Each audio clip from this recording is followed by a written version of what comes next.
សួរពុកម៉ែបងប្អូនសប្បុរសជនទាំងក្នុងស្រុកក្រៅស្រុកថ្ងៃនេះដែរក្រុមការងារមូលនិធិខ្មែរជួយខ្មែរក្នុងគ្រាក្រសន្នចាបានដឹកនាំថវិកាមនុស្សធម៌ពីបងចិត្តធរចាដែលគាត់បានឧបត្ថម្ភទៅដល់គ្រួសារលោកយាយលោកតាចំនួន100ចំនួន5គ្រួសារក្នុងមួយគ្រួសារ$20សម្រាប់ចែកជូនដល់លោកយាយលោកតា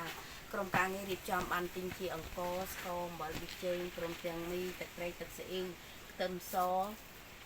ប្រេងឆាចាជូនដល់អ្នកម្ដាយហើយព្រមទាំងផលថវិកាក៏ជូនថវិកាដល់លោកយាយចឹងហើយខ្ញុំក៏សូមគ្រប់អញ្ជើញបងចិត្តធរសប្បុរសទាំងអស់ដែលបានជួយមកដល់គ្រួសារលោកយាយលោកតាចែកតេទៀនជូនតេទៀនទាំងអស់គ្នាជាមួយនាងខ្ញុំចាសូមគ្រប់អញ្ជើញតែអ្នកម្ដាយនេះគឺថវិកាដែលនៅសល់ចានេះអ្វីហ្នឹងកូនជូនណាម៉ែចាកូនជូនចាជួយឲ្យកូនជ័យទៅសប្បុរសជនដល់សប្បុរសជនទាំងអស់ដែលមានចិត្តធម៌មេត្តាជូនដល់ខ្ញុំខ្វះខាតសូមឲ្យផល្លានេះសង្ឃនេះជួយទៅដល់កូនដែលបានជួបតែសុខចម្រើនអាយុវែងទាំងអស់គ្នាសាធុសាធុនាងខ្ញុំក្រុមការងារក៏សូមគោរពថ្លែងអំណរគុណយ៉ាងជ្រាលជ្រៅដល់ទឹកចិត្តជ្រះថ្លាដល់បងចិត្តធម៌ដែលបានជួយ